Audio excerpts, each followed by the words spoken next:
ಮಳೆಯಾದ್ರೂ ಸಾಕು ಅಪಾಯ ಅಂತೂ ಕಟ್ಟಿಟ್ಟ ಬುತ್ತಿ ಅಂತಾನೆ ಹೇಳಬೇಕಾಗತ್ತೆ. ಕಾರಣ ಮರಗಳು ಧರಾಶಾಹಿಯಾಗುತ್ತೆ, ಜೀವ ತೆಗೆಯುತ್ತೆ ಈ ಮರಗಳು, ಕೊಂಬೆಗಳು. ಈಗಾಗಲೇ ಲೋಕಭವನ ರಸ್ತೆಯಲ್ಲಿ ಒಣಗಿದೆ ಮರ, ಅದನ್ನ ತೆರವುಗೊಳಿಸಲಾಗಿದೆ. ಈಗ ಸದ್ಯಕ್ಕೆ ಈಗಾಗಲೇ ಸಾಕಷ್ಟು ಮರಗಳು ಭೂಮಿಗೆ ಬೀಳುವಂತಹ ಎಲ್ಲಾ ಒಂದು ದೃಶ್ಯಗಳನ್ನ ನಾವು ನಿಮಗೆ ತೋರಿಸಿದೀವಿ. ನಿನ್ನೆ ಸುರಿದಂತಹ ಮಳೆ ಯಾವ ರೀತಿಯಾಗಿ ಬೆಂಗಳೂರಿನಲ್ಲಿ ಸಾಕಷ್ಟು ಅವಾಂತರಗಳನ್ನ ಸೃಷ್ಟಿ ಮಾಡಿದೆ. ಮಳೆಯಿಂದ ಮರಗಳು ಭೂಮಿಗೆ ಬಿದ್ದಿರುವುದು, ಸಾಕಷ್ಟು ಸಮಸ್ಯೆಗಳು ಉಂಟಾಗಿದೆ. ಇಂತಹ ಸಂದರ್ಭದಲ್ಲಿ ನ್ಯೂಸ್ 18 ಕನ್ನಡ ರಿಯಾಲಿಟಿ ಚೆಕ್ ಅನ್ನ ಮಾಡಿತ್ತು. ಒಣಗಿದ ಮರಗಳ ಬಗ್ಗೆ ನ್ಯೂಸ್ 18 ಕನ್ನಡ ಗ್ರೌಂಡ್ ರಿಪೋರ್ಟ್ ಅನ್ನ ರಿಯಾಲಿಟಿ ಚೆಕ್ ಮಾಡಿದಾಗ ಅನೇಕ ದೃಶ್ಯಗಳು ಕಾಣಿಸಿದ್ವು. ಅದರಲ್ಲಿ ರಾಜಭವನ ರಸ್ತೆಯಲ್ಲಿದ್ದ ಒಣಗಿದ ಮರದ ಬಗ್ಗೆ ಕೂಡ ನ್ಯೂಸ್ 18 ಕನ್ನಡ ಸುದ್ದಿಯನ್ನ ಬಿತ್ತರಿಸಿತ್ತು. ಸದ್ಯ ಈಗ ಒಣ ಮರವನ್ನ GBA ಅವರು ತೆರವು ಮಾಡಿದ್ದಾರೆ. ಒಣ ಮರವನ್ನ ಕಟ್ ಮಾಡಿ ಅದನ್ನ ತೆರವುಗೊಳಿಸುವಂತಹ ಕೆಲಸವನ್ನ GBA ಅವರು ಈಗ ಮಾಡಿದ್ದಾರೆ. ಲೋಕಭವನ ರಸ್ತೆಯಲ್ಲಿ ಒಣಗಿದ ಮರವನ್ನ ತೆರವುಗೊಳಿಸುವ ಕೆಲಸವನ್ನ ಈಗಾಗಲೇ ಮಾಡಲಾಗಿದೆ. ನ್ಯೂಸ್ 18 ಕನ್ನಡದ ಈ ಒಂದು ವರದಿ ಈಗ ಇಂಪ್ಯಾಕ್ಟ್ ಆಗಿದೆ.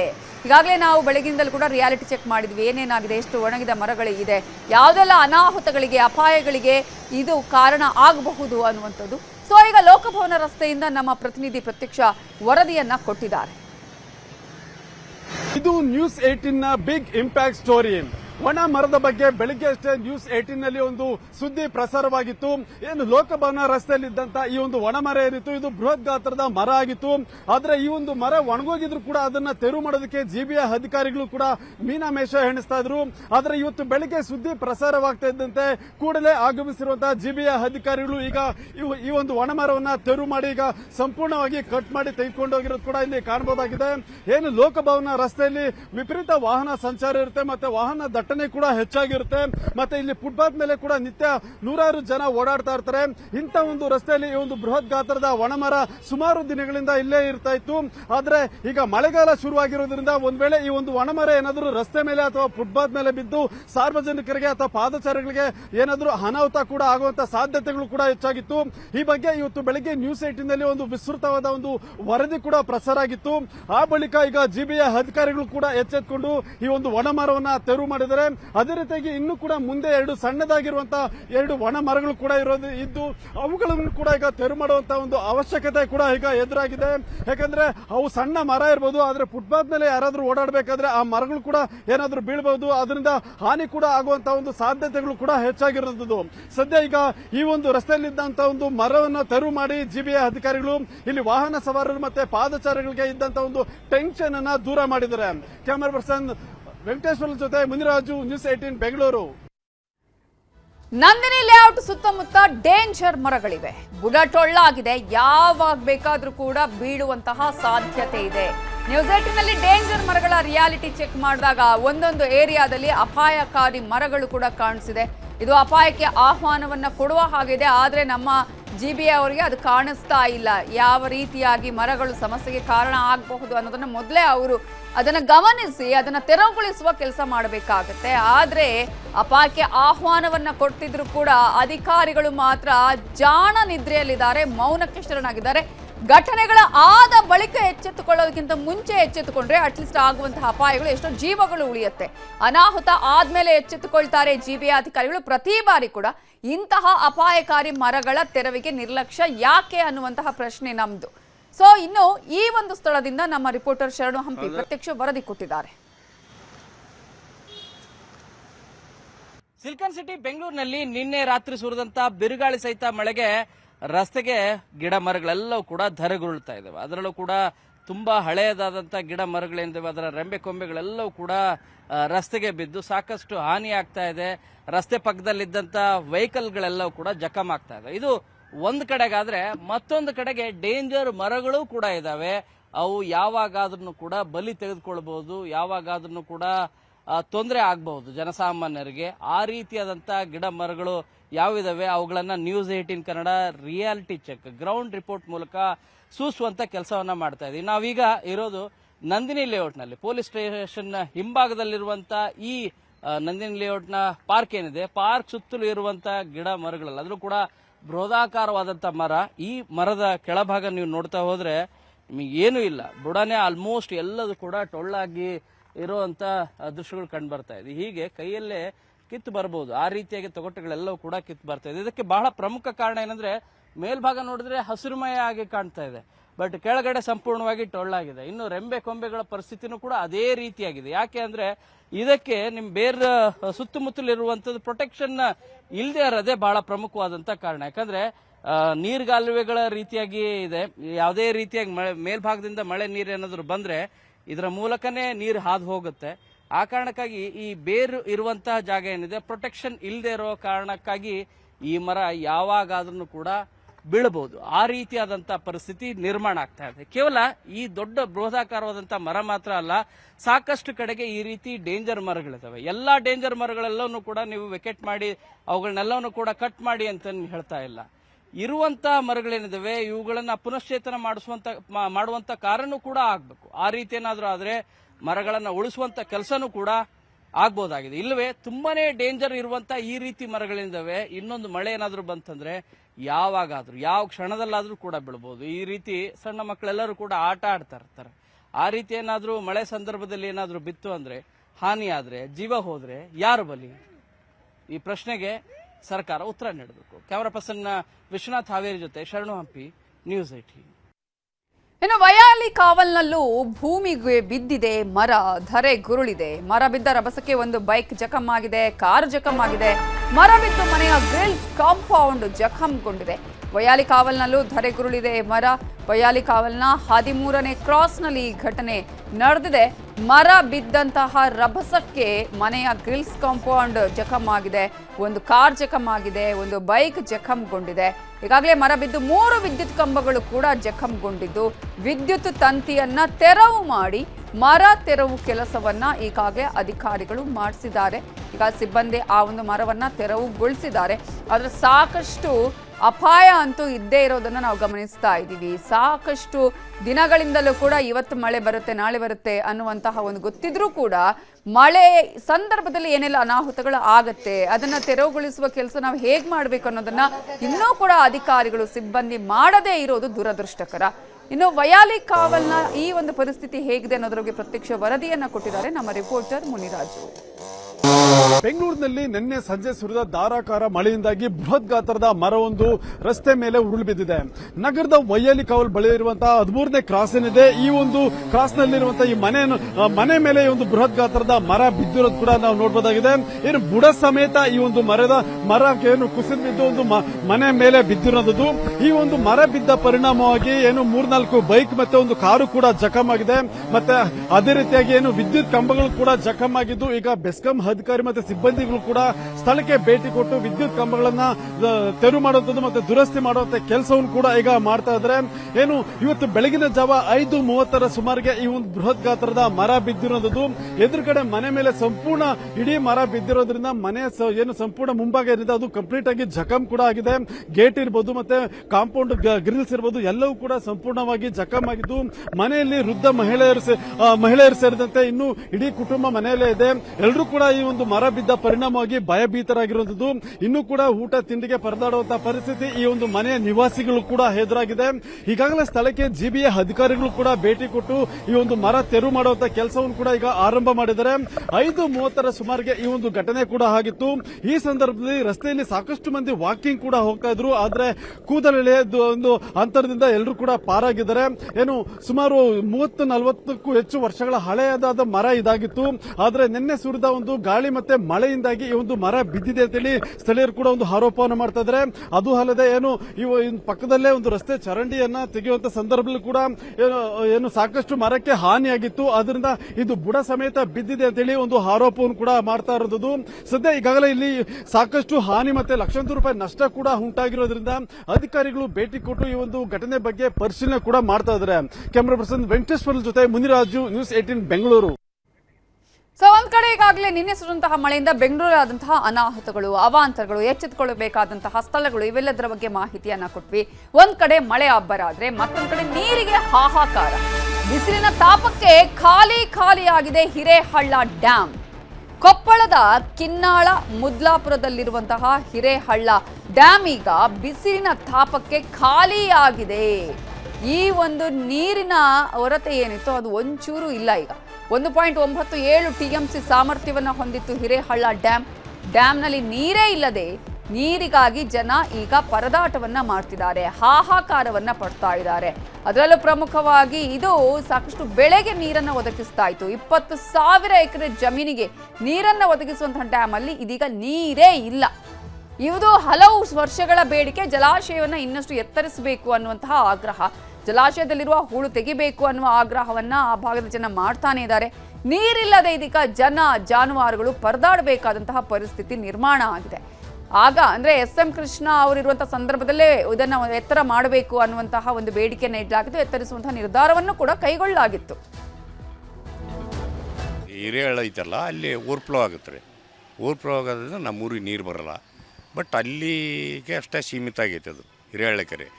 ಆಮೇಲೆ ಶಾಂತಿ ಏನು ಮಾಡ್ಯಾನ, ಅಲ್ಲಿ 7 ಪಂಪ್ ಸೆಟ್ ಕುಂದಿಸ್ಯಾನ. ಬೀಡ್ನೊಳಗೆ 1000 ಎಕರೆ ಆಸ್ತಿ ತೊಗೊಂಡಾನ. ಅಲ್ಲಿದ್ದ 7 ಪಂಪ್ ಸೆಟ್ ಕುಂತು ವಿದ್ಯುತ್ ಇದ್ರರು ಅವಾಗ ಪರ್ಮಿಷನ್ ಕೊಟ್ಟಾರ, ಅಲ್ಲಿ TC ಕುಂದಿರ್ಸ್ಯಾರ. ನಾವೆಲ್ಲ ಹೋರಾಟ ಮಾಡಿ ಬಂದೀವಿ. ಶಾಂತಿ ಇನ್ನೊಬ್ಬರು ಉದ್ಯಮಿಗಳ ಬಗ್ಗೆ ಒಲವಿದ್ರೆ ರೈತರು ಏನು ಮಾಡಬೇಕು, ಪೂರ್ತಿ ಸಂಪೂರ್ಣ ಕಾಲುವೆ ಏನು ಮಾಡಿರಲ್ಲ ಅದಕ್ಕೆ ಮುಕ್ತವಾಗಿ ನೀರು ಒದಗಿಸ್ಬೇಕು. ಅದನ್ನು ಬಿಟ್ಟು ಇವರು AW ಇನ್ನೊಬ್ಬರು ಅಲ್ಲಿಗಷ್ಟ ನೀರು ಮುಕ್ತ ಮಾಡ್ಯಾರ. ಈಗ ಅಲ್ಲಿಗೇರಿ ಸಿಂಧೋಗಿ ಅವ್ರು ಏನು ಮಾಡಬೇಕು, ಅಲ್ಲೆಲ್ಲ ಭೂಮಿ ಕಳ್ಕೊಂಡ್ರ. ಆಮೇಲೆ ಇದು ಇನ್ನೊಂದು ರಿಯಲ್ ಎಸ್ಟೇಟ್ ದಂಧೆ, ಇನ್ನೊಂದು ಎಲ್ಲ ಭೂಮಿ ಕಳ್ಕೊಂಡ್ತೀವಿ. ಇದೇ ವಿಚಾರಕ್ಕೆ ಸಂಬಂಧಪಟ್ಟ ಹಾಗೆ ಇನ್ನಷ್ಟು ಡೀಟೇಲ್ಸ್ ಕೊಡೋದಕ್ಕೆ ನಮ್ಮ ರಿಪೋರ್ಟರ್ ಶರಣಪ್ಪ ಬಾಚಲಾಪುರ ಫೋನ್ ಸಂಪರ್ಕದಲ್ಲಿ ಜಾಯ್ನ್ ಆಗಿದ್ದಾರೆ. ಶರಣಪ್ಪ ಬಾಚಲಾಪುರ, ಈಗಾಗಲೇ ಬಿಸಿಲಿನ ತಾಪ, ಒಂದು ಚೂರು ಹನಿ ನೀರು ಕೂಡ ಇಲ್ಲ ಈ ಒಂದು ಜಲಾಶಯದಲ್ಲಿ. 1.97 TMC ಸಾಮರ್ಥ್ಯದ ಜಲಾಶಯದಲ್ಲಿ ಖಾಲಿ ಆಗಿದೆ, ಒಣಗಿದೆ. ಕಾರಣ ಏನು ಅಂದ್ರೆ ಈಗಾಗಲೇ ಹಲವು ವರ್ಷಗಳ ಬೇಡಿಕೆ ಆಗಿತ್ತು ಇದನ್ನ ಎತ್ತರಗೊಳಿಸಬೇಕು ಅಂತ ಹೇಳಿ, ಅದನ್ನು ಕೂಡ ಮಾಡೋಕ್ಕಾಗಲಿಲ್ಲ. ಜೊತೆಗೆ ಬೇರೆ ಬೇರೆ ಕಾರಣಗಳು ಇದೆಯಾ ಹೇಗೆ ಅಂತ? ರೈತ ಏನದು ಕೊಪ್ಪಳ ತಾಲೂಕಿನ ಹಿರೇಹಳ್ಳ ಬಳಿ ಅಂದ್ರೆ ಮುದ್ಲಾಪುರ ಬಳಿ ನಿರ್ಮಿಸಿರುವಂತ ಒಂದು ಮಿನಿ ಜಲಾಶಯ. ಒಟ್ಟು 1.92 TMC ಸಾಮರ್ಥ್ಯದ ಈ ಜಲಾಶಯದಲ್ಲಿ ಈಗ ಸರಿಸುಮಾರು 1.60 ಅಂದ್ರೆ 1.60 ನೀರು ಅಂದ್ರೆ ನೀರು ಮಾತ್ರ ನಿಲ್ಲುತ್ತೆ. ಅದು ಮಳೆಗಾಲದಲ್ಲಿ ನಿಲ್ಲುತ್ತೆ. ಮಳೆಗಾಲ ನಂತರ ಇದು ಒಣಗುತ್ತೆ. ಅದರಲ್ಲಿ ಈ ಬಾರಿ ಅತ್ಯಧಿಕ ಬಿಸಿಲಾಗಿರುವಂತ ಕಾರಣಕ್ಕಾಗಿ ಇಲ್ಲಿ ಸಂಪೂರ್ಣವಾಗಿ ಈ ಬಾರಿ ಜಲಾಶಯ ಬತ್ತಿ ಹೋಗಿತ್ತು. ಅದ್ರ ಜೊತೆಗೆ ಒಣಗಿರುವಂತ ಹೇಳಿದ್ವಿ. ಎಲ್ಲೆಲ್ಲೂ ಅಲ್ಲಿ ಏನು ಹಿರೇಹಳ್ಳದ ಜಲಾಶಯದ ಸಂಪೂರ್ಣ ಒಡಲು ಬಿರುಕು ಬಿಟ್ಟಿರೋದು ಕಾಣ್ತೀವಿ ಮತ್ತು ಹನಿ ನೀರಿಗೂ ಪರದಾಡುವಂತ ಸ್ಥಿತಿ ಇತ್ತು. ಇಲ್ಲಿ ಮುಖ್ಯವಾಗಿ ಗಮನಿಸಬೇಕಂತ ಹೇಳಿದ್ರೆ, ಇದು ಹಿರೇಹಳ್ಳ ಒಂದಿಷ್ಟು ಏನು ತುಂಗಭದ್ರಾ ಜಲಾಶಯಕ್ಕೆ ಏನು ಹೂಳು ತೆಗೆಯುವ ಕಾರಣಕ್ಕಾಗಿ ಇಲ್ಲಿ ಒಂದು ಜಲಾಶಯ ನಿರ್ಮಿಸಿದ್ರು. ಅದು 1976ರಲ್ಲಿ ಆಗಿರುವಂತ ಯೋಜನೆ. ಇದು ಕಾರ್ಯಗತಗೊಂಡಿದ್ದು 2002ರಲ್ಲಿ. 2002ರಲ್ಲಿ ಅಂದಿನ ಮುಖ್ಯಮಂತ್ರಿ ಆಗಿರುವಂತ SM ಕೃಷ್ಣರವರು ಇದನ್ನ ಉದ್ಘಾಟನೆ ಮಾಡೋ ಸಂದರ್ಭದಲ್ಲಿ ಇದನ್ನ 1 ಮೀಟರ್ ಹೆಚ್ಚಿಸಬೇಕು, ಹೆಚ್ಚಿಸಿದ್ರೆ ಇನ್ನೊಂದು ಕೊಪ್ಪಳ ತಾಲೂಕಿನ ಒಂದು 20,000 ಎಕರೆಗೆ ನೀರಾವರಿ ಆಗುತ್ತೆ. ಜೊತೆಗೆ ತುಂಗಭದ್ರಕ್ಕೂ ಇನ್ನೂ ಹರಿದು ಬರುವಂತ ನೀರಿನ ಪ್ರಮಾಣ ಏನು ಹೂಳಿನ ಪ್ರಮಾಣ ಕಡಿಮೆ ಮಾಡಬಹುದು ಅನ್ನೋಂತ ಒಂದು ಆಶೆ ಇತ್ತು. ಆದ್ರೆ ಇಲ್ಲಿವರೆಗೂ ಸಹ ಆ ಯೋಜನೆ ಮತ್ತೆ ಮುಂದೆ ಕಾರ್ಯಗತನ ಆಗ್ಲೇ ಇಲ್ಲ ಅನ್ನೋದು ಒಂದ್ ಕಡೆ. ಈಗೇನು ಬೇಸಿಗೆ ಸಂದರ್ಭದಲ್ಲಿ ಹಿರೇಹಳ್ಳ ಜಲಾಶಯ ಒಣಗಿದಾಗ ಈ ಸಂದರ್ಭದಲ್ಲಿ ಸಾಧ್ಯವಾದಷ್ಟು ಹೂಳನ್ನ ತೆಗೆದ್ರೆ ಇನ್ನಷ್ಟು ನೀರು ನಿಲ್ತೆ. ಏನು ಈ ಹಿಂದೆ 1.92 TMC ಏನಿತ್ತು ಅಷ್ಟು ನೀರು ನಿಲ್ಲಿಸುವ ಸಾಮರ್ಥ್ಯ ಇದೆ. ಆದ್ರೆ ಹೂಳು ತುಂಬಿರುವ ಕಾರಣಕ್ಕಾಗಿ ಅದನ್ನ ಇಲ್ಲಿವರೆಗೆ ಏನು ನಿರ್ಮಾಣವಾಗಿ ಈಗಾಗಲೇ 23-24 ವರ್ಷ ಆಯ್ತು, ನೀರು ನಿಲ್ತಾ ಇದೆ. ಆದ್ರೆ ಇಲ್ಲಿ ಹೂಳು ತೆಗೆಯುವಂತ ಕೆಲಸ ಆಗಿಲ್ಲ. ಹೂಳು ತೆಗೆಸಿದ್ರೆ ಇನ್ನಷ್ಟು ಅನುಕೂಲ ಆಗುತ್ತೆ ಅದು ಒಂದ್ ಕಡೆ. ಇನ್ನು ಜಲಾಶಯದ ಕಾಲುವೆಗಳನ್ನ ಮಾಡಿದ್ರು, ಆದ್ರೆ ಇಲ್ಲಿ 20,000 ಎಕರೆ ನೀರಾವರಿ ಪ್ರದೇಶಕ್ಕೆ ಹೊಂದಬೇಕಾಗಿದ್ದ ಜಲಾಶಯದಲ್ಲಿ ಈಗ ಒಂದು 5,000-6,000 ನೀರಾವರಿ ಆಗುತ್ತೆ. ಅದು ಮಳೆಗಾಲದಲ್ಲಿ ನೀರು ಸಂಪೂರ್ಣವಾಗಿ ತುಂಬಿದಾಗ ಮಾತ್ರ ಸಾಧ್ಯವಾಗುತ್ತೆ. ಆದ್ರೆ ಮುಂದಿನ ಕಾಲುವೆಗಳಿಗೆ ನೀರು ಹರಿಸುವಂತ ಕೆಲಸ ಆಗ್ಲಿಲ್ಲ. ಇದಕ್ಕೆ ಏನು ಇಲ್ಲಿ ಆಡಳಿತ ಇರುವಂತ ಯಾವುದೇ ಪಕ್ಷ ಆಗಿರ್ಲಿ ಅಥವಾ ಜನಪ್ರತಿನಿಧಿಗಳ ನಿರ್ಲಕ್ಷ್ಯ ಮತ್ತು ಅಧಿಕಾರಿಗಳ ನಿರ್ಲಕ್ಷ್ಯ ಇಲ್ಲಿ ಎದ್ದು ಕಾಣ್ತಾ ಇದೆ ಅಂತ ಹೇಳ್ಬೋದು. Navita. Okay, thank you Sharanappa Bachalapura ಡೀಟೇಲ್ಸ್ಗೆ. ಯಾರಾಗ್ತಾರೆ ರಾಜ್ಯ ಬಿಜೆಪಿ ರಾಜ್ಯಾಧ್ಯಕ್ಷ? ವಿಜೇಂದ್ರ ಮುಂದುವರಿಕೆ ಖಚಿತಾನ? BYV ಪರ ನಿಂತವರು ಯಾರ್ಯಾರು? ರಾಜ್ಯ ಬಿಜೆಪಿಯ ಅಧ್ಯಕ್ಷರು ಯಾರಾಗ್ತಾರೆ ಅನ್ನುವ ಪ್ರಶ್ನೆ ಪ್ರತಿ ವರ್ಷ ಕೂಡ ಒಂದಷ್ಟು ಕುತೂಹಲಕ್ಕೆ ಇದು ಕಾರಣ ಆಗ್ತಾನೆ ಇರುತ್ತೆ. ಕಾರಣ ವಿಜೇಂದ್ರ ಅವರ ಬದಲಾವಣೆ ಆಗತ್ತಾ ಅನ್ನುವಂತಹ ಪ್ರಶ್ನೆ. ಆದ್ರೆ ಈ ಸಲ ಏನು ಬದಲಾವಣೆ ಆಗತ್ತಾ ಇಲ್ವಾ? ಅವರ ಪರವಾಗಿ ಯಾವ್ಯಾವ ಶಾಸಕರು ಅಥವಾ ಯಾರ್ಯಾರು ಅವರ ಪರವಾಗಿ ಇದ್ದಾರೆ ಅಂತ ನೋಡೋದಾದ್ರೆ ವಿಜೇಂದ್ರ ಅವರ ಪರವಾಗಿಯೇ ಬಹುತೇಕರು ಒಲವನ್ನ ತೋರಿಸಿದಾರಂತೆ. 30ಕ್ಕೂ ಹೆಚ್ಚು ಶಾಸಕರು ವಿಜೇಂದ್ರ ಪರವಾಗಿಯೇ ಒಲವನ್ನ ಈ ಸಲ ತೋರಿಸಿದ್ದಾರೆ. ನಿನ್ನೆ ನಾಯಕರಿಂದ ಆಂತರಿಕವಾಗಿ ಅಭಿಪ್ರಾಯವನ್ನ ಸಂಗ್ರಹ ಮಾಡಲಾಗಿದೆ. ಬದಲಾವಣೆ ಮಾಡಬೇಕಾ, ಒಂದು ವೇಳೆ ಬದಲಾವಣೆ ಮಾಡುವುದಾದ್ರೆ ಯಾರನ್ನ ಮಾಡಬಹುದು ಅನ್ನೋ ಪ್ರಶ್ನೆಯನ್ನು ಕೂಡ ಕೇಳಲಾಗಿದೆ. ಆದ್ರೆ ಇನ್ನೂ ಕೆಲವರು ವಿಜೇಂದ್ರ ಅವರ ಬದಲಾವಣೆಗೆ ಆಗ್ರಹವನ್ನ ಮಾಡಿದ್ದಾರೆ. ಬೇರೆಯವರನ್ನ ರಾಜ್ಯಾಧ್ಯಕ್ಷರನ್ನಾಗಿ ಮಾಡಿ ಅನ್ನುವ ಆಗ್ರಹವನ್ನ ಕೂಡ ಹೈಕಮಾಂಡ್ ಮುಂದೆ ಇಟ್ಟಿದ್ದಾರೆ. ಸೊ ಹೈಕಮಾಂಡ್ ತೀರ್ಮಾನಕ್ಕೆ ಬಿಟ್ಟಿದ್ದಾರೆ ಕೆಲವು ನಾಯಕರು.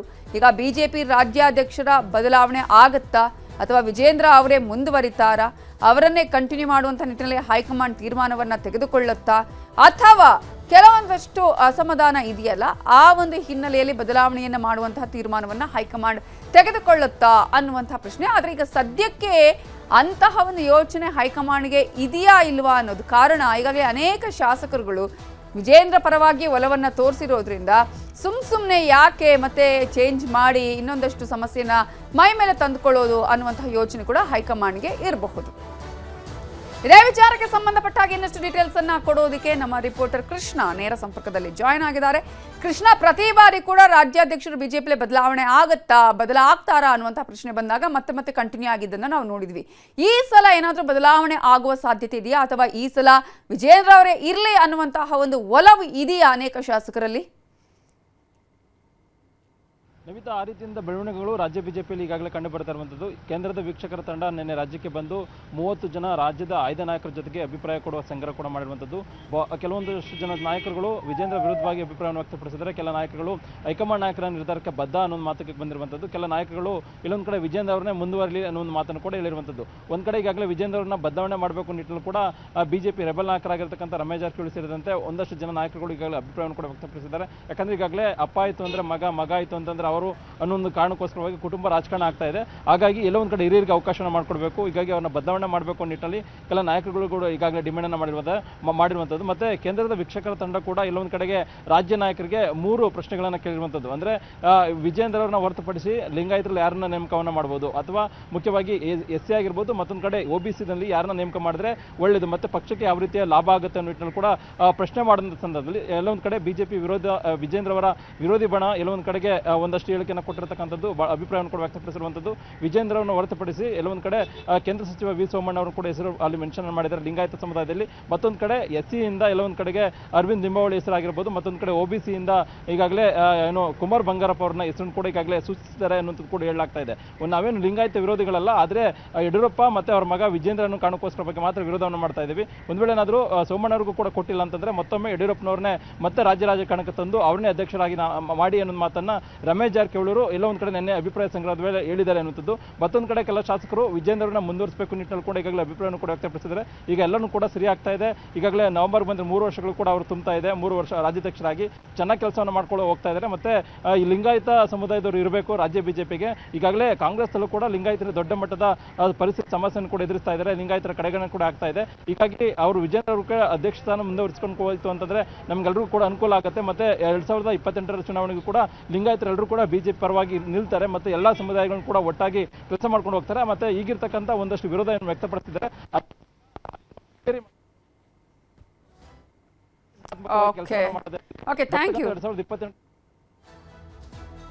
Thank you Krishna ಡೀಟೇಲ್ಸ್ಗೆ.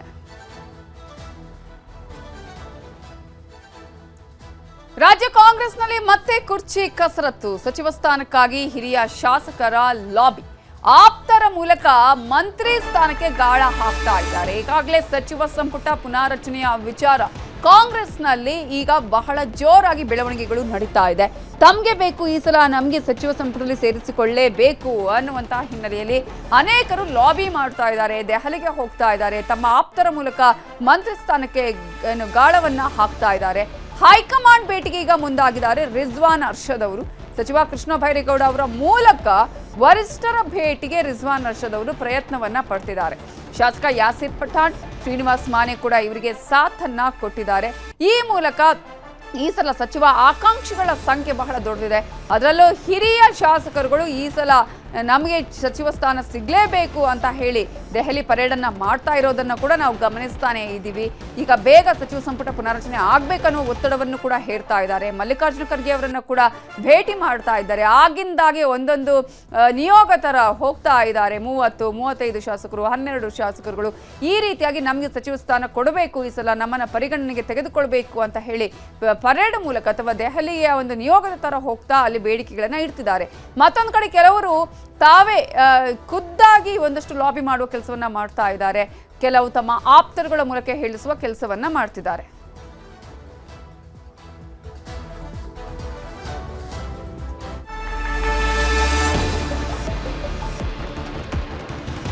ಇವೆಲ್ಲದರ ಮಧ್ಯೆ ಮತ್ತೊಮ್ಮೆ ದೆಹಲಿ ಪರೇಡ್ಗೆ ಹಿರಿಯರು ಸಿದ್ಧತೆಯನ್ನ ಮಾಡಿಕೊಳ್ತಾ ಇದ್ದಾರೆ.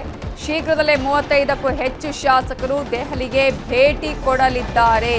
ದೆಹಲಿ ಭೇಟಿಯ ಬಗ್ಗೆ ಶಾಸಕ ಬೇಳೂರು ಗೋಪಾಲಕೃಷ್ಣ ಹೇಳಿಕೆಯನ್ನ ಕೊಟ್ಟಿದ್ದಾರೆ. ಈಗ ಮತ್ತೊಮ್ಮೆ ದೆಹಲಿ ಪರೇಡ್ಗೆ ಹಿರಿಯರು ಸಿದ್ಧತೆಯನ್ನ ಮಾಡಿಕೊಂಡಿದ್ದಾರೆ.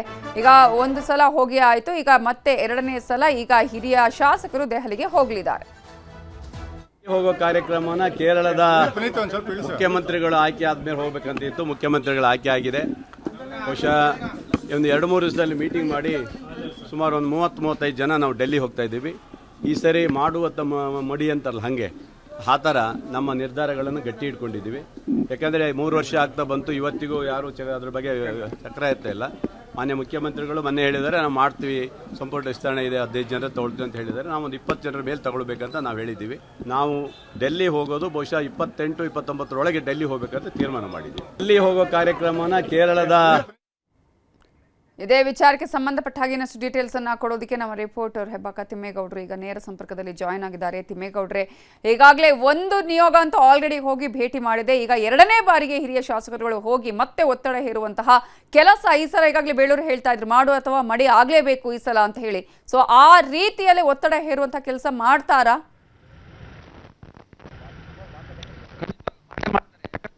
ಹಿರಿಯ ಶಾಸಕರಿಗೆ ಇದು ಮಾಡು ಇಲ್ಲ ಎಂಬ ಚುನಾವಣೆ ರಾಜಕೀಯ ನಿವೃತ್ತಿಯ ಅಂಚಿನಲ್ಲಿರ್ತಕ್ಕಂಥದ್ದು. ಸೊ ಹೀಗಾಗಿ ಕೊನೆಯ ಅವಧಿಯಲ್ಲಾದ್ರೂ ಕೂಡ ಸಚಿವರನ್ನಾಗಿ ಅಂದ್ರೆ ಸಚಿವರಾಗಿ ಕಾರ್ಯವನ್ನ ನಿರ್ವಹಿಸಬೇಕು, ಮಾಜಿ ಸಚಿವ ಅನ್ನಿಸ್ಕೊಳ್ಬೇಕು ತಮ್ಮ ಅಧಿಕಾರಾವಧಿಯಲ್ಲಿ, ತಮ್ಮ ಜೀವನದಲ್ಲಿ ಅನ್ನುವಂತ ಒಂದು ಇರಾದೆಯನ್ನ ಹೊಂದಿರ್ತಕ್ಕಂಥದ್ದು.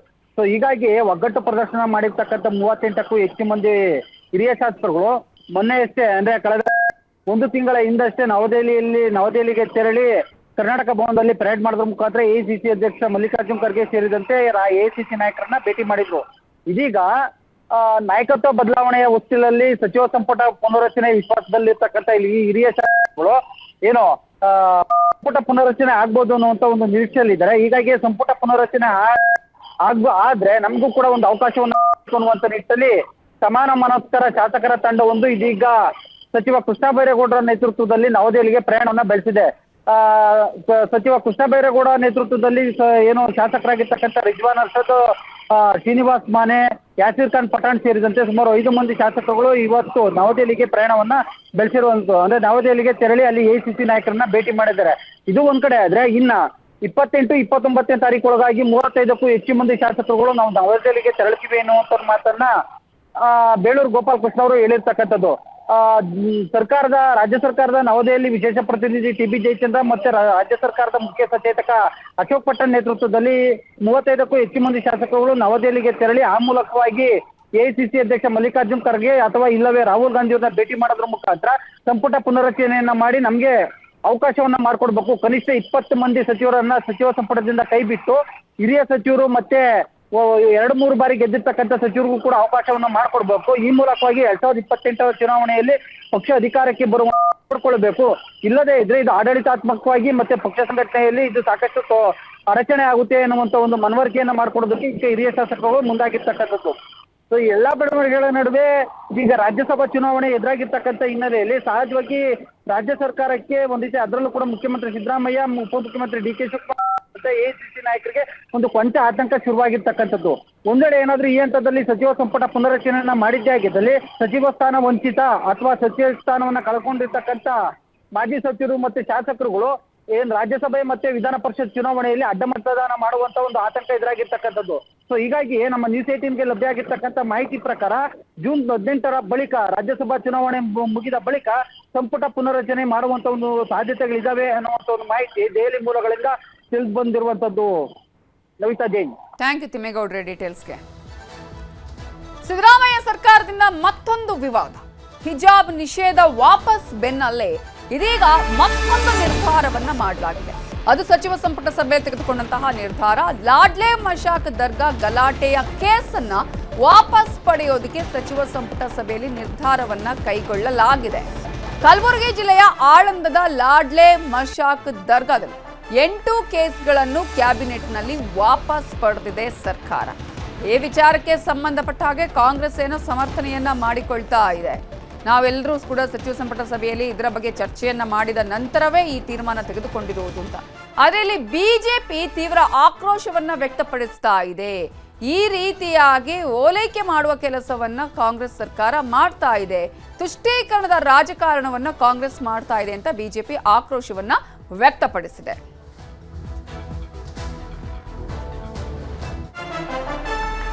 ಲಾಡ್ಲೆ ಮಶಾಕ್ ದರ್ಗಾ ಗಲಭೆ ಪ್ರಕರಣಕ್ಕೆ ಸಂಬಂಧಪಟ್ಟ ಹಾಗೆ ಕೇಸನ್ನ ವಾಪಸ್ ತೆಗೆದುಕೊಂಡಿರುವ ವಿಚಾರದಲ್ಲಿ ಕಾಂಗ್ರೆಸ್ ಬಿಜೆಪಿಯ ನಡುವೆ ವಾಕ್ಸಮರ ಜೋರಾಗಿ ನಡೆದಿದೆ. ಆದರೆ ಇದನ್ನ ಕಾಂಗ್ರೆಸ್ ಸಮರ್ಥಿಸಿಕೊಂಡ್ರೆ ವಿಪಕ್ಷ ಬಿಜೆಪಿ ಇದರ ವಿರುದ್ಧ ತೀವ್ರ ಆಕ್ರೋಶವನ್ನ ಹೊರಹಾಕಿದೆ. ಇನ್ನು ಹಿಂದೂ ಪರ ಸಂಘಟನೆಗಳ ವಿರುದ್ಧದ ಕೇಸನ್ನ ಕೂಡ ವಾಪಸ್ ಪಡೆಯುವ ಹಿನ್ನೆಲೆಯಲ್ಲಿ ಬಿಜೆಪಿ ವಿನಾಕಾರಣ ರಾಜಕೀಯ ಮಾಡ್ತಾ ಇದೆ ಅಂತ ಹೇಳಿ ಕಾಂಗ್ರೆಸ್ ಕಿಡಿಕಾರಿದ್ದು, ಕಾಂಗ್ರೆಸ್ನಿಂದ ಓಲೈಕೆ ರಾಜಕೀಯ ಅಂತ ಬಿಜೆಪಿ ಆಕ್ರೋಶವನ್ನ ಹೊರ ಹಾಕ್ತಾ ಇದೆ. ಕ್ಯಾಬಿನೆಟ್ ನಿರ್ಧಾರ ಆಗಿದೆ, ಅದನ್ನು ವಾಪಸ್ ತಗೊಳ್ಳೋದಕ್ಕೆ ಅದೆಲ್ಲ ಪರಿಗಣಿಸಿ ಅದೆಲ್ಲ ಚರ್ಚೆ ಮಾಡೇ ಅವರು ತೀರ್ಮಾನ ಮಾಡಿರೋದು. ಏಕಾಏಕಿಯಾಗಿ ತೀರ್ಮಾನ ಮಾಡಿಲ್ಲ, ಅವೆಲ್ಲ ಚರ್ಚೆ ಮಾಡಿ ತೀರ್ಮಾನ ಮಾಡಿದ್ದಾರೆ. ಠಾಣೆಗಳಿಗೆ ಬೆಂಕಿ ಹಚ್ಚುವುದು, ಪೊಲೀಸ್ ಇಲಾಖೆಯ ವಾಹನಗಳಿಗೆ ಬೆಂಕಿ ಹಚ್ಚುವುದು, ಕಲ್ಲು ಹೋರಾಟ ಮಾಡಿದ್ದು, ಪೊಲೀಸರ ಮೇಲೆ ಅಟ್ಯಾಕ್ ಮಾಡಿದ್ದು, ಇವು ಕ್ರಿಮಿನಲ್ ಕೇಸ್ಗಳು. ಇದಕ್ಕೆ ಅದು ಬೀದರ್ದೇ ಆಗಿರ್ಬೋದು, ಬೆಂಗಳೂರದೇ ಆಗಿರ್ಬೋದು, ಯಾವುದೇ ಆಗಿರ್ಬೋದು, ಇವುಗಳನ್ನ ತೆಗೆದುಕೊಂಡಿರ್ತಕ್ಕಂಥದ್ದು ಇದು ಒಂದು ರೀತಿಯ ಓಲೈಕೆ ರಾಜಕಾರಣ. ಈ ಕೆಲಸವನ್ನ ಈ ಸರ್ಕಾರ ಮಾಡಬಾರ್ದಾಗಿತ್ತು. ನಾವು ಎಷ್ಟೇ ಎಲ್ಲರೂ ಪದೇ ಪದೇ ತಪ್ಪುಗಳನ್ನೇ ಮಾಡ್ತಾ ಇರ್ತಕ್ಕಂಥ ಈ ಸರ್ಕಾರಕ್ಕೆ ಜನ ಉತ್ತರ ಕೊಡಬೇಕಾಗಿದೆ. ಕರ್ನಾಟಕ ರಾಜ್ಯ ಸರ್ಕಾರದ ಮಂತ್ರಿಮಂಡಲದ ಸಭೆಯಲ್ಲಿ ಕೆಲವು ಪ್ರಕರಣಗಳನ್ನು ವಾಪಸ್ ತೆಗೆದುಕೊಂಡಿದ್ದಾರೆ. ಅದರಲ್ಲಿ ಹಿಂದುತ್ವವಾದಿ ಆಗಿರ್ತಕ್ಕಂಥ ಮುಕ್ತಾಲಿಕ್ ದೇಸಾಯಿದು ಕೂಡ ವಾಪಸ್ ತಗೊಂಡಿರೋದು ನನಗೆ ಸುದ್ದಿಗೆ ಬಂದಿದೆ. ಮುಕ್ತಾಲಿಕ್ ದೇಸಾಯಿ ಅವರು ಮಾಡೋದು ಪ್ರಚೋದನಕಾರಿ ಭಾಷಣ, ದೊಣ್ಣೆ ಹಿಡ್ಕೊಂಡಿರ್ತಕ್ಕಂಥದ್ದು ಅವ್ರು ಸೆಲ್ಫ್ ಡಿಫೆನ್ಸ್ಗೆ ಇಟ್ಕೊಂಡಿರ್ತಾರೆ. ಆದ್ದರಿಂದ ಕೇಸ್ಗಳು ಯಾರೇ ಇದ್ರೂ ಅವ್ರ ಮೇಲೆ ಕಾನೂನು ಕ್ರಮ ಆಗೇ ಆಗುತ್ತೆ. ದೊಣ್ಣೆ ತಲವಾರು ಇಟ್ಕೊಂಡ್ರೇನೂ ಆಯಿತು, ಪ್ರಚೋದನಕಾರಿ ಭಾಷಣ ಮಾಡಿದ್ರೇನೂ ಆಯಿತು. ಆದ್ದರಿಂದ ಈ ಕರ್ನಾಟಕ ರಾಜ್ಯ 3 ವರ್ಷದಲ್ಲಿ ಸರ್ವ ಜನಾಂಗದ ಶಾಂತಿಯ ತೋಟ ಅಂತೇಳಿ ನೆಲೆಸಿದರೆ ನಾವೆಲ್ಲರೂ ಸಹ ಹೆಮ್ಮೆ ಬೀಳಬೇಕಾಗಿರ್ತಕ್ಕಂಥದ್ದು. ನಿನ್ನೆ ದಿನ ಕರ್ನಾಟಕದ ಕ್ಯಾಬಿನೆಟ್ ಕಾಂಗ್ರೆಸ್ ಸರ್ಕಾರ ಅವರ 8 ಕೇಸ್ಗಳನ್ನು ವಾಪಸ್ ಪಡೆಯುವುದರ ಮೂಲಕ ಇಂತಹ ಗಲಭೆಕೋರರಿಗೆ ಕಾಂಗ್ರೆಸ್ ಸರ್ಕಾರ ಕುಮ್ಮಕ್ಕು ಕೊಡ್ತಾ ಇದೆ. ಸಂವಿಧಾನದ ಪಾಠ ಹೇಳುವಂತಹ ಪ್ರಿಯಾಂಕಾ ಖರ್ಗೆ ಉಸ್ತುವಾರಿ ಮಂತ್ರಿಯಾಗಿರುವಂತಹ ತವರಿನಲ್ಲಿ ಇಂತಹ ಗಲಭೆಕೋರರನ್ನ ಮುಕ್ತವಾಗಿ ಇವರು ಬಿಡ್ತಾ ಇದ್ದಾರೆ ಅಂದ್ರೆ ಕಾಂಗ್ರೆಸ್ ಗಲಭೆಕೋರರ ಪರ ನಿಂತ್ಕೊಂಡಿದೆ ಅನ್ನುವಂಥದ್ದು ಸ್ಪಷ್ಟವಾಗಿದೆ. ಇನ್ನು ಬಿಜೆಪಿ ಶಾಸಕ ಸುನಿಲ್ ಕುಮಾರ್ ಸಹ ಸರ್ಕಾರದ ವಿರುದ್ಧ ಕಿಡಿಕಾರಿದ್ದಾರೆ. ಈ ಸರ್ಕಾರ ಕ್ಯಾಬಿನೆಟ್ ಮಾಡೋ ಮುಂಚೆ ನಮಾಜ್ ಮಾಡಬಹುದು, ಕೇವಲ ಅಲ್ಪಸಂಖ್ಯಾತರನ್ನ ಓಲೈಕೆ ಮಾಡೋದಕ್ಕೆ ಮುಂದಾಗಿದೆ ಅಂತ ಕಿಡಿಕಾರಿದ್ದಾರೆ. ಕ್ಯಾಬಿನೆಟ್ ಆಗೋದಕ್ಕಿಂತ ಮುಂಚೆ ನಮಾಜ್ ಮಾಡಿ ಕ್ಯಾಬಿನೆಟ್ ಮಾಡುವಂತ ಪರಿಸ್ಥಿತಿಗೂ ಕೂಡ ಸರ್ಕಾರ ಹೋಗ್ಬಿಡ್ಬೋದು. ಓಲೈಕೆಯ ತುಟ್ಟ ತುದಿಯನ್ನು ಆ ಲೆವೆಲ್ಗೂ ಕೂಡ ಸರ್ಕಾರ ತೆಗೆದುಕೊಂಡು ಹೋಗ್ಬಿಡ್ಬೋದು. ಹಾಗಾಗಿ ಯಾರ್ಯಾರು ಓಲೈಕೆಗಳನ್ನು ಈ ಹಿಂದೆ ಮಾಡಿದಾರೋ ಅಂಥವ್ರೆಲ್ಲರನ್ನೂ ಕೂಡ ಬೇರೆ ಬೇರೆ ರಾಜ್ಯಗಳಲ್ಲಿ ಜನ ತಿರಸ್ಕಾರ ಮಾಡಿದ್ದಾರೆ. ಓಲೈಕೆ ರಾಜಕಾರಣವನ್ನು ಸಿದ್ದರಾಮಯ್ಯನವರು ಇಲ್ಲೂ ಕೂಡ ಮಿತಿಮೀರಿ ಮಾಡ್ತಾ ಇದ್ದಾರೆ. 28ರ ಚುನಾವಣೆಯಲ್ಲಿ ಜನ ಇದನ್ನು ತಿರಸ್ಕಾರ ಮಾಡ್ತಾರೆ. ರಾಜ್ಯದಲ್ಲಿ ಕೇವಲ ಮುಸಲ್ಮಾನರು ಮಾತ್ರ ಅಲ್ಲ, ಉಳಿದಂಥ ಬಹುಸಂಖ್ಯಾತರು ದೊಡ್ಡ ಪ್ರಮಾಣದಲ್ಲಿದ್ದಾರೆ. ಅವರ ಭಾವನೆಗಳಿಗೂ ಕೂಡ ಬೆಲೆಯನ್ನು ಕೊಡಬೇಕು ಅಂತೇಳಿ ಸರ್ಕಾರ ಅಂದ್ಕೊಳ್ಬೇಕು. ಅಲ್ಲ, ಒಂದು ಕಡೆ ದಾವಣಗೆರೆಯ ಉಪಚುನಾವಣೆಯ ನಂತರ ಎಲ್ಲೋ ಒಂದು ಕಡೆ ಮುಸಲ್ಮಾನ್ ವೋಟ್ ಬ್ಯಾಂಕ್ ದೂರ ಆಗ್ತಾ ಇದೆ ಅಂತೇಳಿ ಸರ್ಕಾರಕ್ಕೆ ಅನ್ನಿಸ್ತಾ ಇದೆ. ಆ ಕಾರಣಕ್ಕೆ ಈ ಎಲ್ಲ ಪ್ರಕ್ರಿಯೆಗಳನ್ನು ಇವತ್ತು ಸರ್ಕಾರ ಮಾಡ್ತಾ ಇದ್ದಾರೆ. SIRನ ಬಗ್ಗೆಯೂ ಕೂಡ ಸರ್ಕಾರ ಯಾಕೆ ಇವತ್ತು ತಕರಾರು ತೆಗಿತಾ ಇದೆ ಅಂತ ಕೇಳಿದರೆ, ಭಾರತೀಯರು ಕಾಂಗ್ರೆಸ್ಸಿನಿಂದ ದೂರ ಆಗ್ಬಿಟ್ಟಿದ್ದಾರೆ ಅಂತ ಅನ್ಸಕ್ಕೆ ಶುರು ಆಗಿದೆ.